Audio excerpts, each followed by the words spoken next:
Hello and welcome into this edition of the National Hour alongside Jeff Hammersley. I'm Darius Thigpen, back in Columbus. Darius Thigpen, the one and only back in the National Hour. Your worst nightmare, man.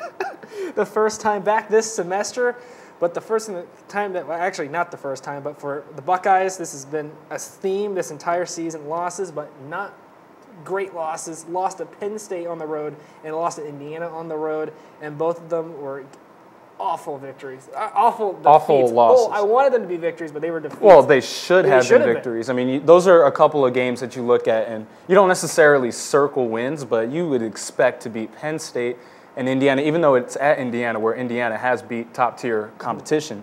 You look at it, and it's like, come on, those are two teams you need to beat, especially with them both being toward the bottom of the half in the Big Ten.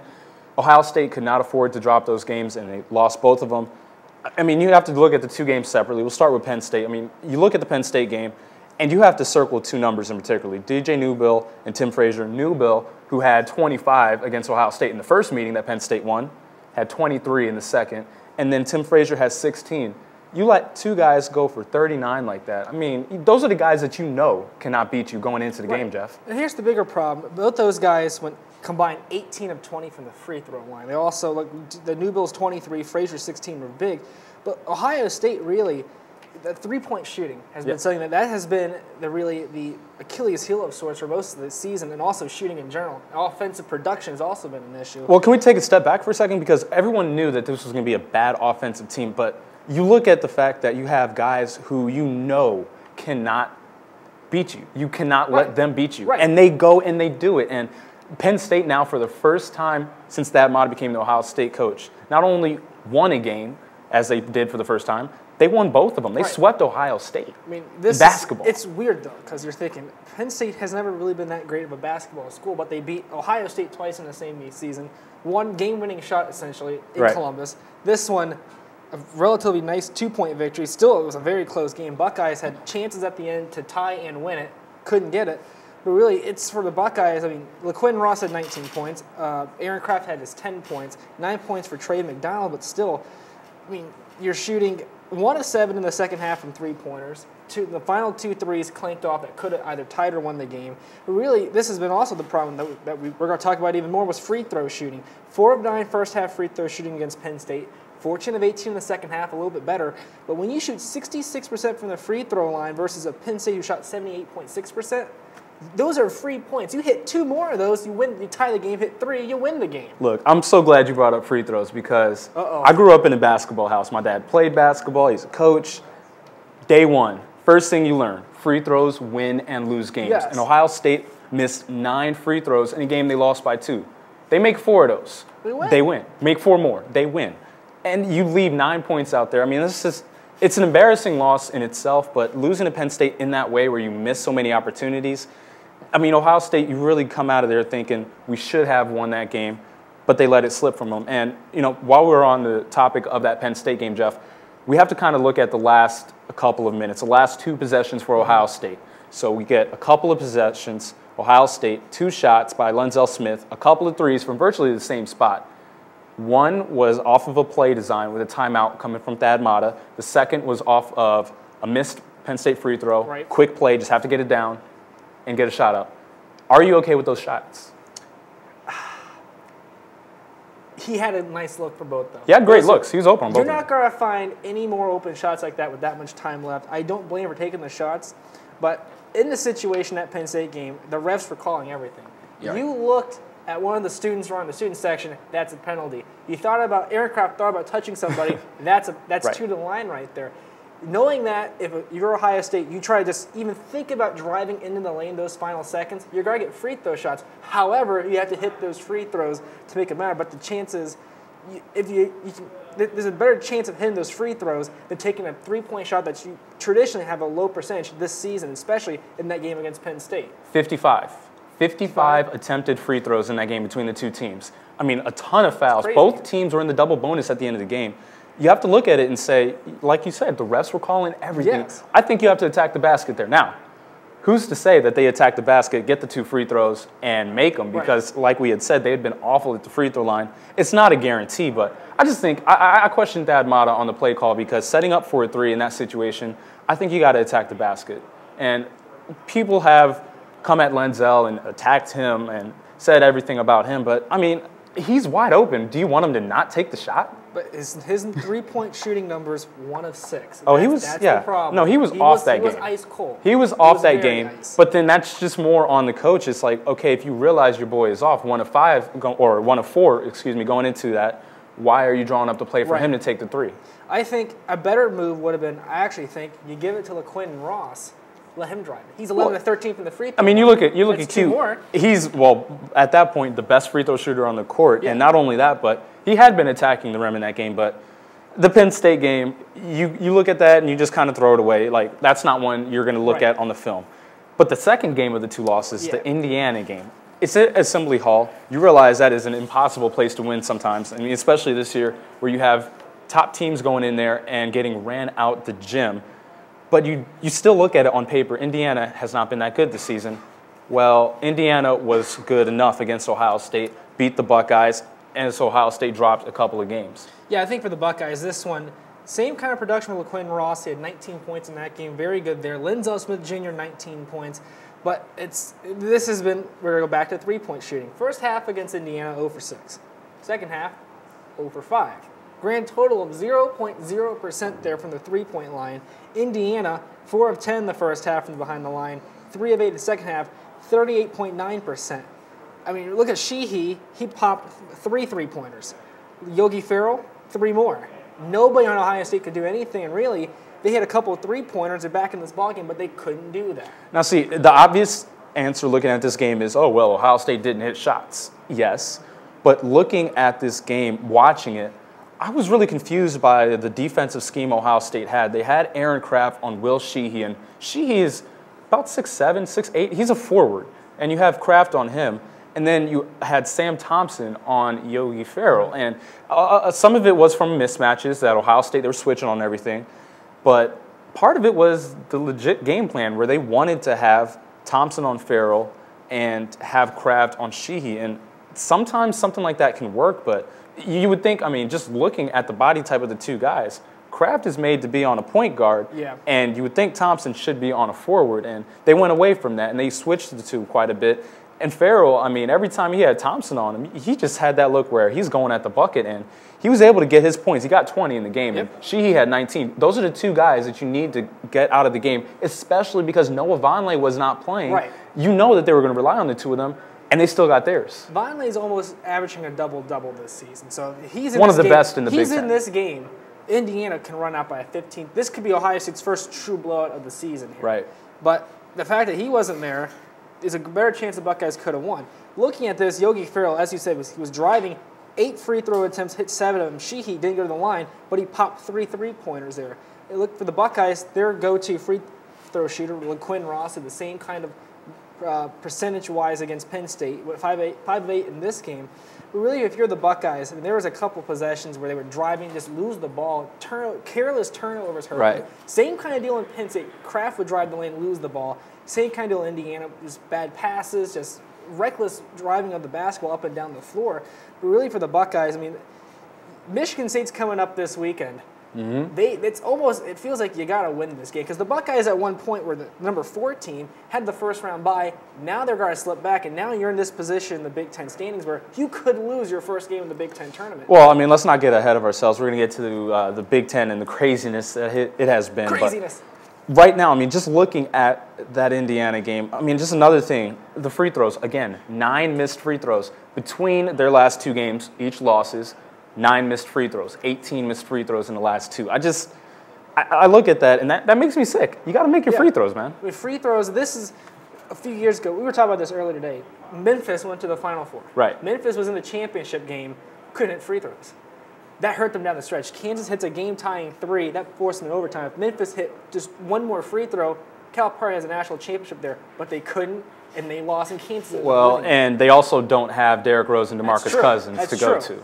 Offensively, they are not gifted like that. Free throws, no matter if it's against Penn State in your Ohio State or you're in the national title games, you got to hit those if you want to win. So sticking with the craziness that we've had with the Big Ten this season, a conference that comes into the year looking like one of the best has been so up and down. You've got teams like Nebraska, Jeff, teams like Penn State. usually you just circle those as wins. They've been competitive this year. Absolutely. Look at it. Penn State's 5-11 this season. Nebraska is 9-7. I mean, 9-7 would get you. That puts you in the wild card if you're in the NFL with that kind of record. Nebraska has that in basketball. They've got a better record than Ohio State. Yeah, I mean, here's the thing. Ohio State's 9-8 right now, and they're dropping back because you have Michigan, Michigan State, Wisconsin, your top three. Then Iowa, Nebraska, and Ohio State. The Buckeyes, that sixth spot, that even though you're 22-8, the fact that you're losing to teams like Indiana, you lost to Minnesota once, you lost to Penn State twice. Penn State's 5-11. 2 of Penn State's 5 wins came against the Buckeyes. I mean, I don't know. Anything can happen now in this Big Ten tournament. Well, I mean, we've seen Michigan State. They'll have a rough time. They lost at home to Nebraska. Yes. I mean, credit to Nebraska and the way that Tyrone Penaway has played this year. Pettaway has been amazing. But you still don't look at that Nebraska team and say, wow, they should be beating Michigan State and Ohio State. Remember, they beat Ohio State just a couple weeks after the Buckeyes here in Columbus beat them by 30. Yep. And the way that they've turned around, and they've gotten hot throughout the end of this season, and they have a legitimate chance to get into the NCAA tournament. And, I mean, for Nebraska basketball, that's huge. I think for Nebraska, it's extremely huge. I think looking at the ESPN brackets, they're the second team off. Mm-hmm. Providence is the first team off, Nebraska second. But if Nebraska can win, I think if they can win 2 games in the Big Ten tournament, they should be able to get in. Because look at the body of work here. They would have at least 10 wins in the Big Ten Conference. If you have 10 wins in one of the toughest basketball conferences and you're not going to the big dance, I think there's something wrong there. I think Nebraska, they beat Ohio State. They beat Michigan State on the road. That's the one big resume win. I get Michigan State's lost a few games down the stretch lately, but still, at the time, huge win there for Nebraska. And I really think for Nebraska ball, getting to the tournament, regardless of where they ended the tournament, it's really special for them. Well, especially, I mean, looking at what they're doing in conference, 9-7, very impressive. 17-11 overall, so you would think if they get around 20 wins, they get 20-21, which would mean they should be there. Probably winning both of their next couple games and then one more in the tournament, or winning one more of their games and 2 in the tournament.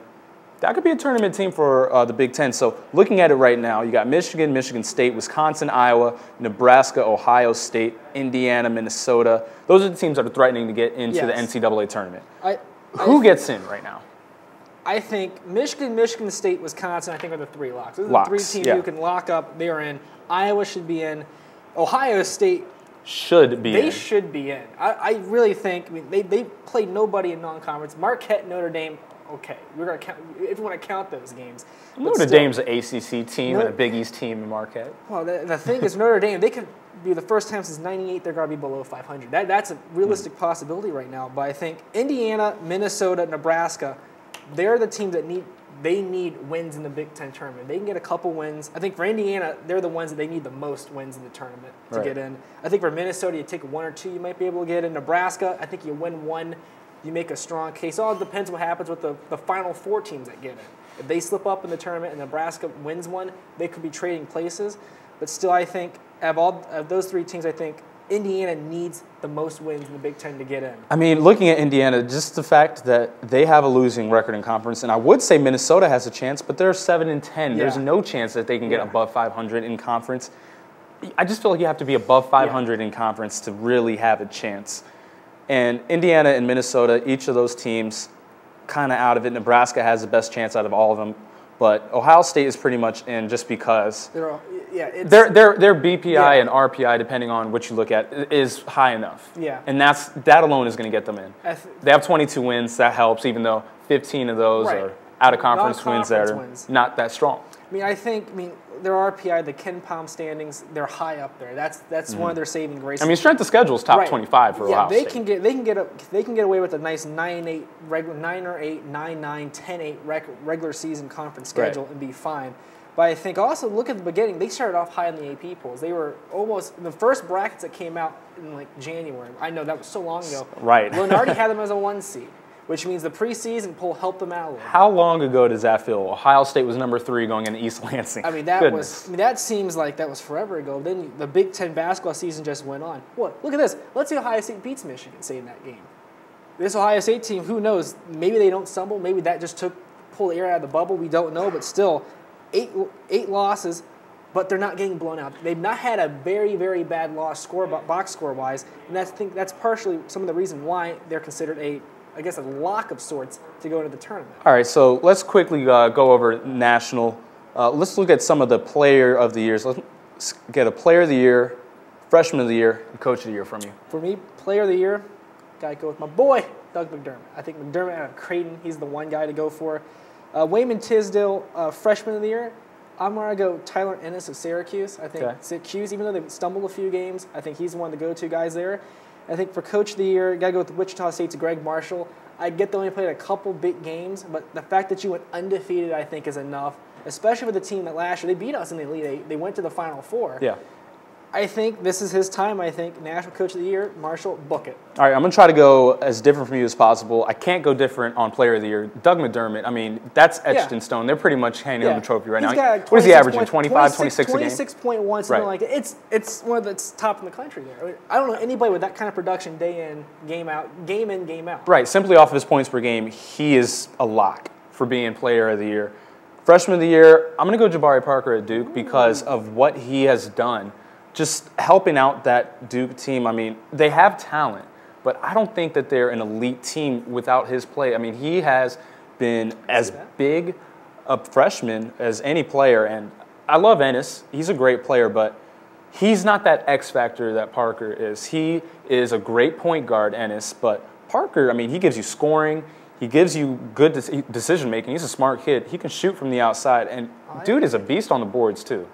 So I mean, he's a kid that could be a double-double machine in the NBA, and he's gonna be going to the NBA. There's no question about that. And then looking at Coach of the Year, it's tough to not go Wichita State because obviously undefeated season.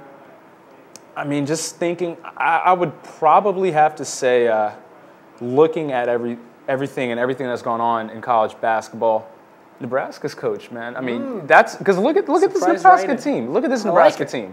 This is a team that's competitive in the Big Ten where they hadn't been competitive since they joined the conference. I mean, it's been a while since Nebraska's been competitive, even going back to earlier in the Big 12 days.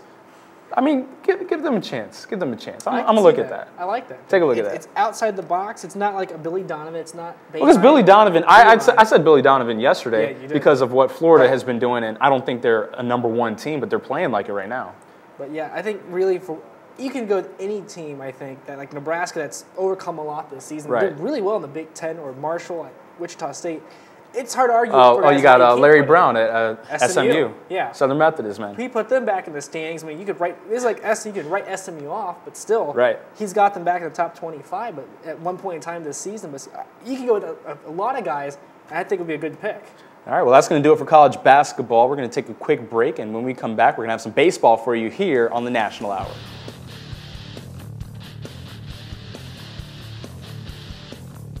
And welcome back here on the National Hour. We just talked about college basketball. Now we're going to talk about baseball. It's that time of season, Darius.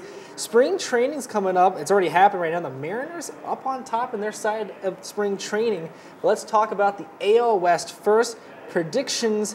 Who do you think is going to take away? Who's going to take the wild AL West? Well, that's a really good question right now because you have several teams who, on paper, look great. I mean, Texas, obviously a team that's been there, done that. Been to a World Series a couple times in the last few years.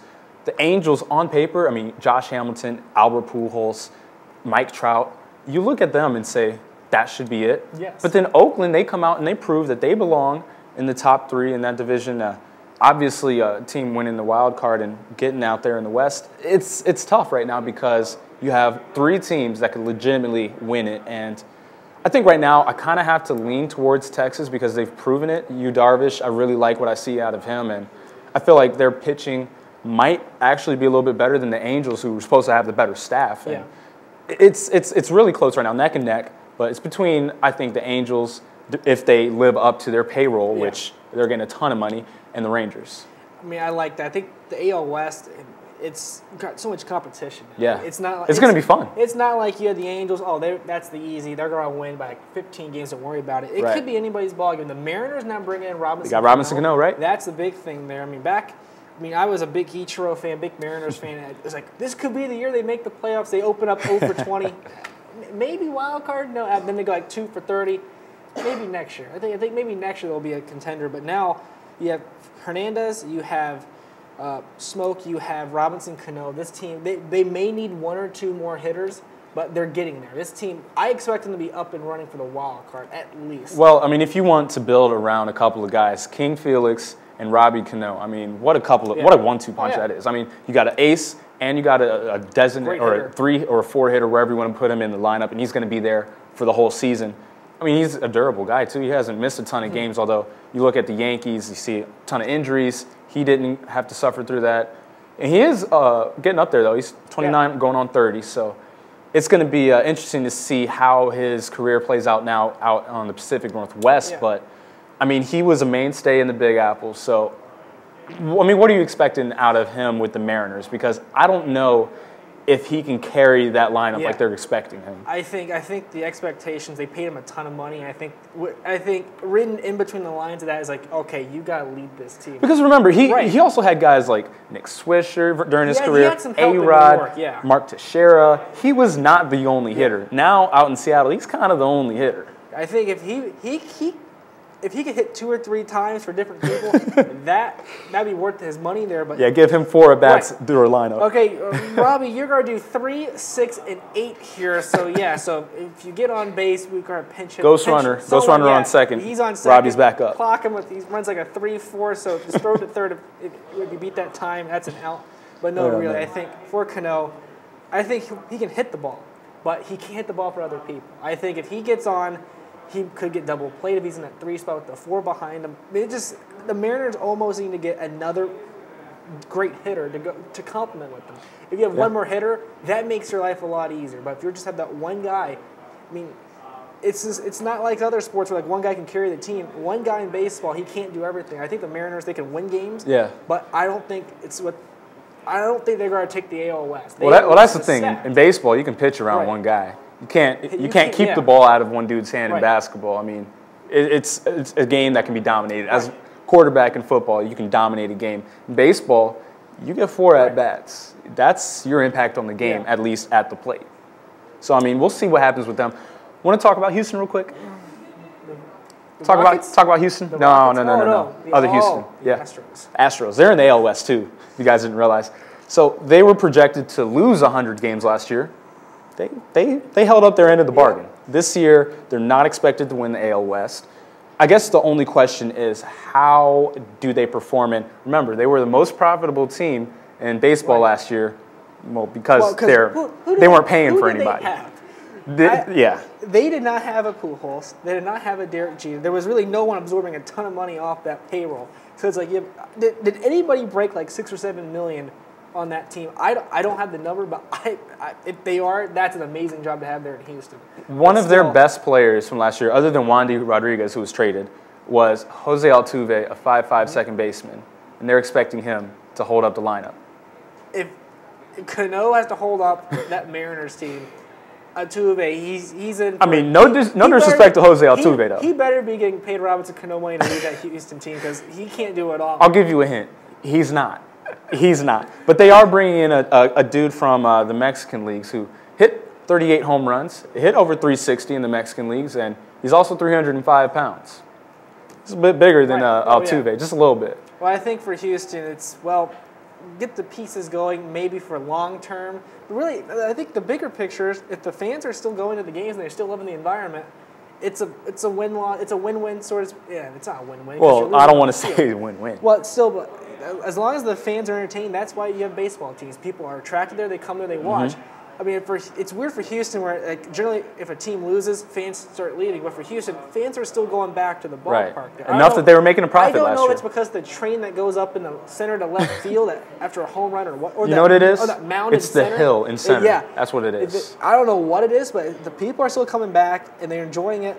I guess you can have some losses, but you can't do that forever. It wasn't too long ago Houston went to a World Series, and even though they lost to the White Sox. Remember when they had Roger Clemens? Yeah, they had Roger Clemens, they had Pettit, they had Biggio and Berkman, and don't forget they had Carlos Beltran on that team as well. I mean, that wasn't too long ago, but still, it feels, actually about 9 years ago. Wow. Yeah. I just had the epiphany how old I am. It's a decade, man. Whoa. Mind blown. But still, either way, I think for Houston, if they don't come in last, I think that's a great thing to happen for them. But I think with the way the AL West is right now, with the Athletics, the Mariners, the Rangers, and the almost said Dodgers, but the Angels. That's just way too much other LA competition. team. The other LA team. But there's just... So who are you picking? For me? For first. I want to say Mariners. If they had Ichiro, I would have been... Mariners. I would have been... But I think the Angels, they need to win this season. Last year was a letdown. If they don't, Scioscia's probably got... He's already probably get canned. Well, at this point, the Albert Pujols, Josh Hamilton experiment, I mean, a couple of years of no postseason with Pujols, and now Hamilton comes in, and he couldn't hit to save his life last year. You got to at least get to the ALCS, at least 1 year. And they can't make the playoffs. They got to do it this year. I would even argue they got to win a World Series because this is like having the Miami Heat of rosters and you only make the playoffs. Well, I mean, remember, there's a few teams that have done this. I mean, the Miami Marlins going a couple of years back when it looked like, oh, wow, they got Mike Burley and they traded it for everyone. And then they just give up, blow it up. And it was the Toronto Blue Jays a year later who got most of those dudes from the Miami Marlins, and they couldn't do anything. I mean, some of these super rosters have not quite panned out in baseball. Look at the Phillies when they had Halladay, Oswalt, you got Hamels, and Lee, and it didn't work out. And some of those teams, it just hasn't gone. Yeah. And the Angels, there's just another one of those baseball teams that they haven't been able to get that product on the field to match what it should look based on paper. I don't know if it's because they're growing it inorganically, because a lot of like Cleveland, they're organically growing from like the ground up, letting it happen. I don't know if that probably plays a big thing with the team chemistry model there. If you're pulling guys up from the AA, AAA up to the majors, they all know each other. It's like the team chemistry's there and they're just moving up. But if you're buying and selling big name starts, you're almost forcing that team chemistry on them. If it's not there, you're gonna have, if you get in a couple game losing streak, they're gonna start turning on each other. Remember the Boston Red Sox 2 years ago? They were the laughing stock after coming in and getting another one of those super rosters. They get rid of the guys they don't want, and they have a team that's supposed to be rebuilding, wins the World Series. Right. That's the thing. I think if you just don't try to win it all in the first year, just let it happen. Give it a couple of years. But the problem is, the catch is no one can do that. Yeah, but still, either way, it's terrible for the Angels, but I think the Angels are the team in the AL West. But speaking of West, let's keep it West, but in the NL West. Right. Who do you think is going to take home that division? I mean, for me, it's the Dodgers. I mean, in the last couple of years, they've been the most exciting team in baseball. Whether it's Matt Kemp, when he's healthy, Andre Ethier. Yeah, that's my boy, though, Yasiel Puig. Puig Mania has swept. I mean, ever since he came into baseball, he's been exciting to watch, whether he's nailing guys from the outfield or hitting a walk-off home run or he's throwing a ball 30 feet up into the stands because he's just letting it go and letting it rip. But he's a fun dude to watch. Absolutely. I mean, because they play like at 10 o'clock at night, I'm normally in bed and stuff. Right. But I watch the replays. I'm like, this guy looks like that kind of guy in the locker room, the guy I want to have there, because he's fun. He keeps the team engaged. And he's charismatic. Right. And he makes spectacular plays, whether it's a walk-off where he guns down a guy from like the warning track from right field to third base and gets the guy. I think those are the kind of guys you want to have. And really, those are the guys who bring the fans into the stadium to see and play. I mean, because every now and then in baseball, you'll have a guy who thinks he can make every play. Yasiel Puig is one of those guys who thinks he can make every play, and he legitimately can make just about every play. Only thing is, when you don't make that play, you get into trouble. You don't do the safe thing. Cut off, man. He don't worry about that. He's trying to go for it. I got this. Guns him down from right field. But but also looking at the West, you have the Giants who are there. You got Diamondbacks with Trumbo there. But I gotta go. I think the Dodgers can get it, but I think Giants may bring a little bit of a potential to maybe take them out there for a 1-2 spot. But I think either way, both those two teams definitely have the AL West, not the AL West, the NL West easily in their grasp. I mean, last year was a disappointing year for the defending champs for the Giants, and it was just weird to see. They kind of fell off. I mean, it wasn't like it was a ton of injuries. It wasn't like they traded somebody or someone retired. They couldn't get it going. And I think a lot of that had to do with the fact that the Dodgers got hot at the right time. The Diamondbacks were good enough that San Francisco can never create any separation when the Dodgers weren't playing well. It was a division where it was up for grabs a lot of the year, and then the Dodgers just got on a roll at the right time. Great, so you got Dodgers, I got Dodgers. Yeah, going Dodgers, man. Last thing, just a quick thing, talk about spring training. Russell Wilson. We're going to keep it West, but we're going to go back to the AL West. Right.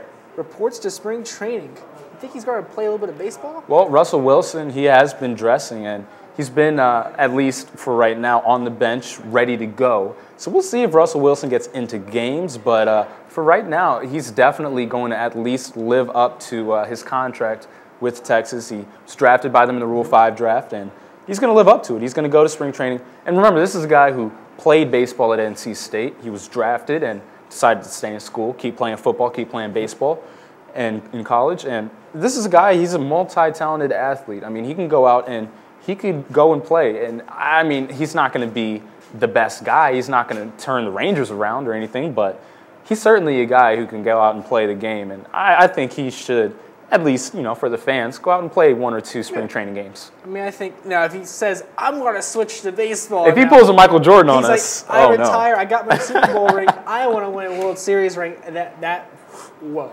How would that go over in Seattle, especially if he's going to one of the Seattle's in baseball division rivals? It's just like Seattle's like, why can't we have anything nice for literally 2 seconds? We had the Sonics.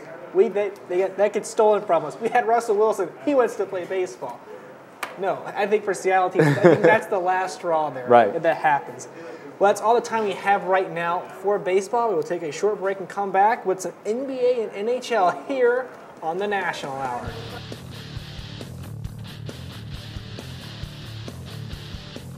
And we are back here on the National Hour. I'm Darius Thigpen. That's Jeffrey Hammersley, and got a little bit more for you. We're going to start in the NBA. Jeff, big day for all us Sixers fans out there, at least for me. Allen Iverson had his jersey retired by the Philadelphia 76ers. A huge moment, and looking at a guy, the answer, who was the answer in Philly for years. A very exciting player and a very exciting guy on and off the court. What would be your favorite AI moment? Practice?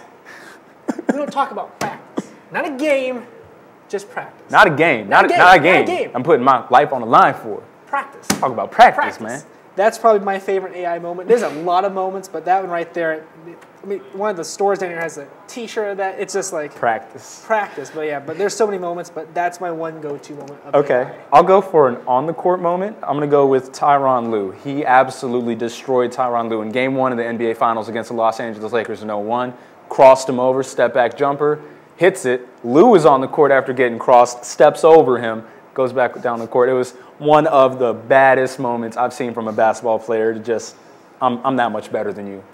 Stay down. Yeah. Stay down, Tyronn. Stay down. Yeah, there's a lot of moments for AI. I mean, that was their only win in the finals, by the way. Lakers went on to win the next 4, but I mean, it was an exciting moment for Philadelphia because they hadn't been to the finals since the 80s when they had last won it. So it was a nice moment for them. It gave them some hope there. It's like, hey, we can beat LA in Game 1. We're exactly as unstoppable as that Kobe, Shaq. Kobe. We're a fourth of the way there, but still, I think for the Sixers fans in general, AI getting his number retired. He's deserving of it. It was going to happen. Yeah. I mean, once you got around to 2004, 2005, you look at it and realize he's one of the best players in franchise history. That's a franchise that had Charles Barkley, Daryl Dawkins, Dr. J. I mean, there are legitimate Hall of Famers from the Philadelphia 76ers, but you look at AI and you say, yeah, that's a dude who deserves to be up there with them. So going from one jersey retirement to another, Big Z, Zydrunas Ilgauskas is going to get his jersey retired coming up for the Cleveland Cavaliers, and not necessarily on the same level as Allen Iverson in his career, but he was very instrumental in his career with the Cleveland Cavaliers. Big getting basketball coming out of Croatia, and you look at him and have that relationship he had with LeBron James. So we can get to the conspiracy theories now. LeBron James will be in the house when Big Z has his jersey retired. Big deal? No deal?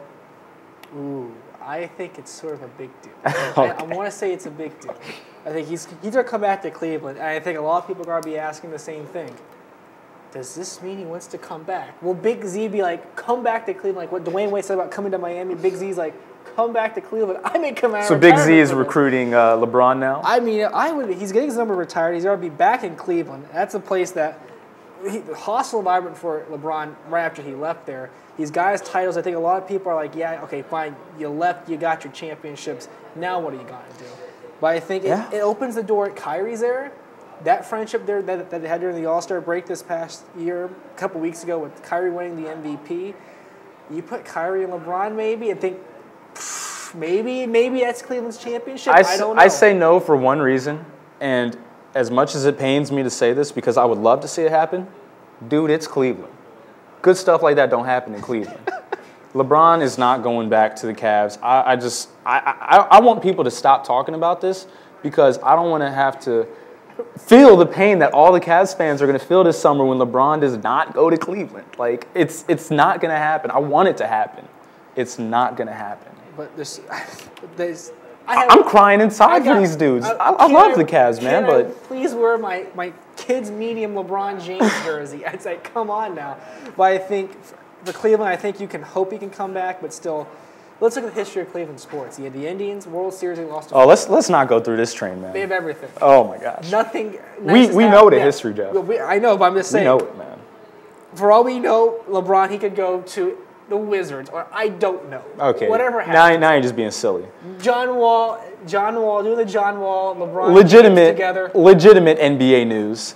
Looking at the East right now, it's a two-team race atop the East. Indiana Pacers, Miami Heat. Who does it mean more for if they get that #1 seed, Miami or Indiana? I think it means more for Indiana. I think the reason why this Indiana team has been living, well, really, the entire East has been living in the shadow of the Miami Heat the past 3 years. Someone needs to take down the evil team of sorts. I think the Pacers, they have Hibbert, they got Evan Turner now. This team, they played Evan Turner at the point. They had Miami on the ropes last year. Yeah. They take the 1 seed. If they got to play the Heat, it's got to be 4 games at home. They'll get that extra game, and that could be enough there. But I think for Indiana, they get that one. That could be their key, maybe for a finals run, but they certainly will get the home field advantage. In that Game 7, if they got to play it with Miami, they at least have that in their back pocket. Well, I mean, I would definitely expect a series between the Pacers and Heat to go 6 or 7 games, and I do think it's big for Indiana to have home court advantage because they're a better team at home. I mean, regardless of how you want to cut it in, it doesn't mean anything playing on the road. It does for the Pacers, especially going up against the Heat. If they had home court advantage last year, I'm convinced the Pacers would have won that series. Yeah. I think it makes that big a difference, and they are that much better at home than on the road. And for Miami, it's kind of like, at this point, they're just like, look, we want to get to the playoffs. We're saving Dwayne Wade. We're saving Ray Allen. We don't care about these guys. We're going to get Odin in as much as we can. They're waiting for the playoffs. The Pacers, they want to prove to themselves and probably to the rest of the NBA that they are on par with the Heat, if not a little bit better this season, and try to at least morally have that by winning the East and also having home court advantage. Yeah, I think that for Indiana, I think for them especially, it's like, hey, #1 seed. This can be our year. The belief that this could be your year. It's no longer it's Miami's got to run us through in 5 or 6 games. It's the belief will be for the players and for the fans. This is our year to win a championship.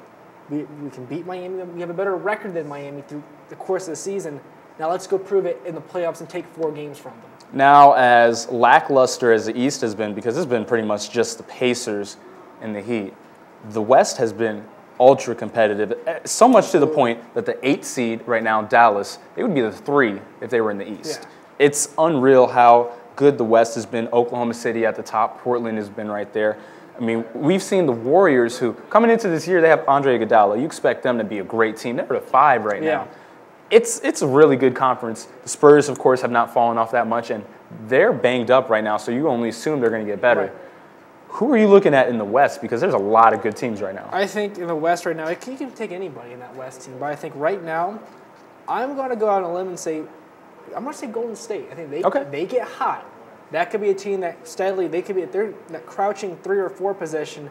That could be a dangerous team. They get hot in the playoffs. Steph Curry goes off. That's all you need right there. And especially with some momentum behind them, they get a good 5-game series win.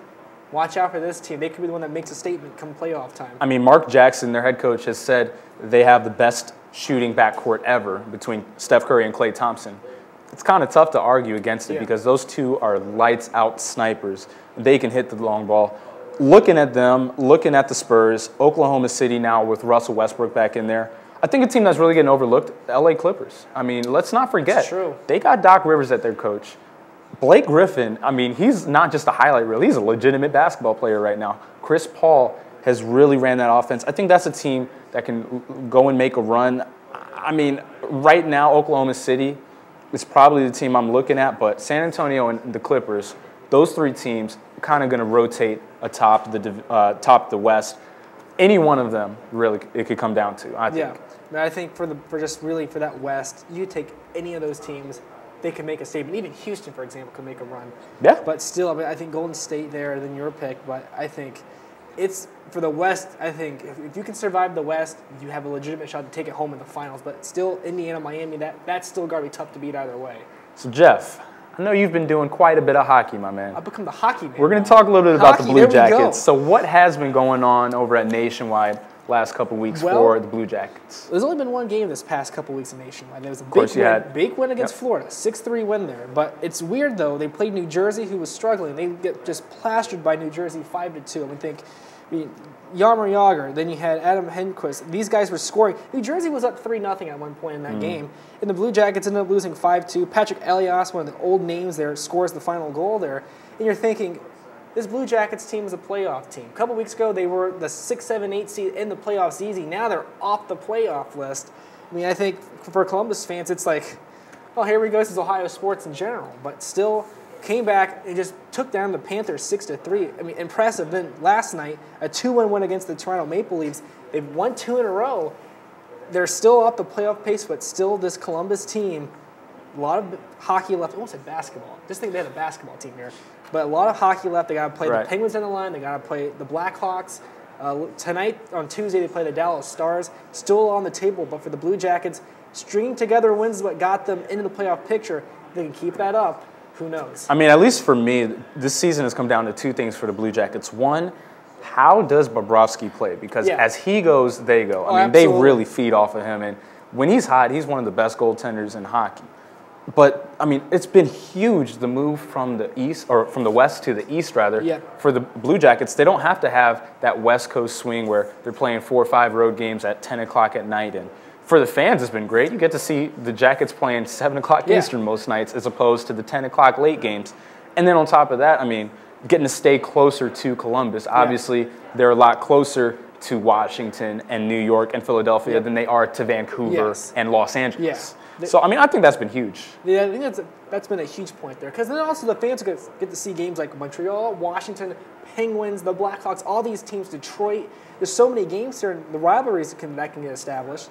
But also another point that the Blue Jackets were good on, power plays. You're looking at the Florida game, power play goals from Umberger, Cam Atkinson also scored. Even shorthanded Artem Asanov scored. This Blue Jackets team, if it's 5-on-4, even at times when they're 4-on-5 and down, they can find ways to score. I think that's the big thing for them. They get some momentum, especially at Nationwide. They become a very dangerous team. And, of course, special team scoring is always huge. So, real quick, playoff team, yes or no? I'm going to say yes. I think they can slip in. I think they're going to make a push, probably grab that 7 or 8 seed, but I think they can easily take those 3 games at home. All right, I agree with you. I think they're a playoff team as well. All right, and that is going to take us now to final stories. The fall from grace. Nobody can get around it. A corrupted image, nobody is immune to it. In the case of Oscar Pistorius, the South African runner with the carbon fiber legs, the fall from grace can be a painfully slow one. A year ago, he killed his girlfriend, and now his trial is just beginning. A man whose known personal fear was having his home invaded, hearing sounds in the middle of the night, and opened fire repeatedly on where the sound was coming from. The story mixes fear and suspicion and ultimately put a national hero into the depths of the ultimate fall from grace that rivals the fall of O.J. Simpson.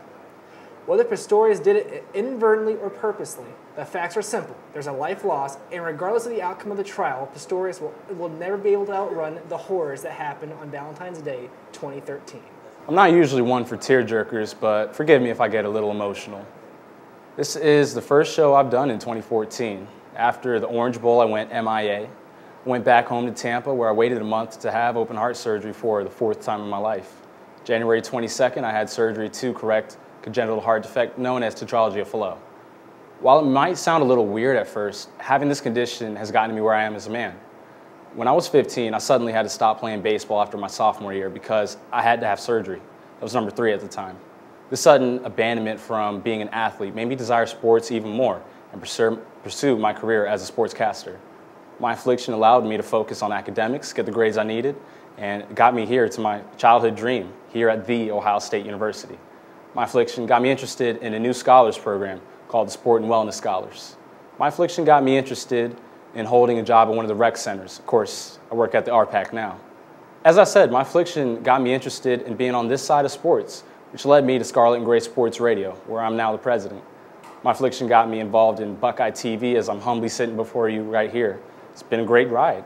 My affliction has allowed me to meet all these people who I love dearly and I have tremendous respect for. I thank God for my affliction and where it has led me. Just like in sports, life works like that, where you constantly get these blessings in disguise. So Jeff, I don't mean to come off all soppy and anything. I was tearing up there. I'm sorry about that, man, but it has been a great ride, man. I have enjoyed working alongside you. You too, man. Hey, and this is just 1 weekend. We're going to have a few more ahead of us. Absolutely. I graduate and you move into your administrative role next year. Vice President-elect right now for Scarlet and Gray Sports Radio. But hey. Still more basketball, more hockey. Baseball's got to be starting up. National Hour is just rolling again. And we'll see you next week on the National Hour here on Buckeye TV. Get it.